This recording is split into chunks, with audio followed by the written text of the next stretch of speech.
Israel Gaza war के बीच Iran को बड़ा झटका लगा है। इजराइल के हवाई हमले में ईरान के एक टॉप मिलिट्री एडवाइजर की मौत हो गई है। इजराइल ने यह हमला सीरिया की राजधानी दमिश्क के बाहरी इलाके में किया था। मारे गए मिलिट्री एडवाइजर का नाम सैयद रजा मौसवी था। मौसवी का मारा जाना ईरान के लिए बड़ा झटका है, क्योंकि मौसवी सीरिया और लेबनान में ऑपरेशंस को अंजाम दे रहे थे। मौसवी ईरान के रिवॉल्यूशनरी गार्ड्स कॉर्प यानी IRGC के टॉप कमांडरों में से एक थे। मौसवी सीरिया और ईरान के बीच सैन्य संगठन के कोऑर्डिनेशन का काम देखते थे। ईरान के सरकारी मीडिया ने इस बात की पुष्टि की है। ऐसे में इजराइल के मौसवी को निशाना बनाने से ईरान का मिशन इस इलाके में धीमा पड़ सकता है। ईरानी कमांडर सैयद रजा मौसवी अमेरिकी एयर स्ट्राइक में मारे जा चुके ईरान के अहम कमांडर जनरल कासिम सुलेमानी के बेहद करीबी थे। माना जा रहा है कि अपने टॉप कमांडर की मौत के बाद ईरान आक्रमण सैन्य कार्रवाई कर सकता है। इससे मध्य पूर्व में हालात और ज्यादा बिगड़ने के आसार हैं। इस इलाके में इजराइल हमास युद्ध के कारण पहले से ही तनाव है। हाल ही में ईरान के सर्वोच्च धर्मगुरु अयातुल्ला अली खामेनेई ने इजराइल के खिलाफ जमकर जहर उगला था। इजराइल के इस हमले के बाद माना जा रहा है कि ईरान समर्थित संगठन हिजबुल्लाह या हुती विद्रोही इजराइल से बदला लेने की कोशिश कर सकते हैं। वैसे ही ईरान को सपोर्ट करने वाले ये संगठन लगातार उन समुद्री जहाज़ों को निशाना बना रहे हैं जिनका कनेक्शन किसी भी तरह से इजराइल के साथ जुड़ा है।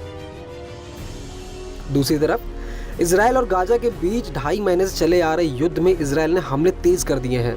इजरायली सेना ने बीती रात मगाजी रेफ्यूजी कैंप पर हमला किया, जिसमें 106 लोगों की मौत हो गई। इस कार्रवाई को लेकर इजराइल के प्रधानमंत्री बेंजामिन नेतन्याहू ने साफ कर दिया कि उनका देश हमास के खिलाफ जारी जंग में किसी दूसरे देश के दबाव में नहीं आएगा। इन सब के बीच इजरायली सेना को एक सुरंग में बंधक बनाए गए 5 लोगों के शव मिले हैं।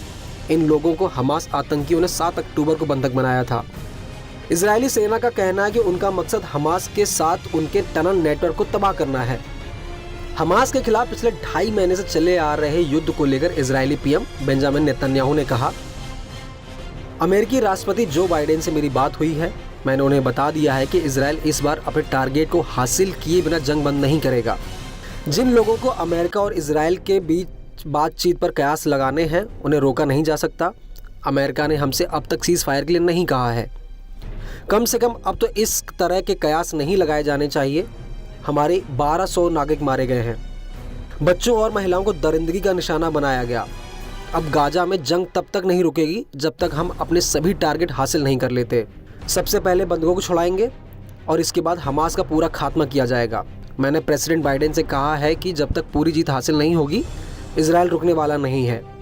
अमेरिका को इस बारे में हर चीज़ बताई जा चुकी है। कोई दूसरा देश हमें आदेश नहीं दे सकता और ना ही हम पर दबाव डाल सकता है। इस वीडियो के बारे में आपका क्या कहना है, हमें कमेंट करके ज़रूर बताएं और ऐसे ही वीडियो के लिए बने रहिए न्यूज़ 18 हिंदी ओरिजिनल्स के साथ।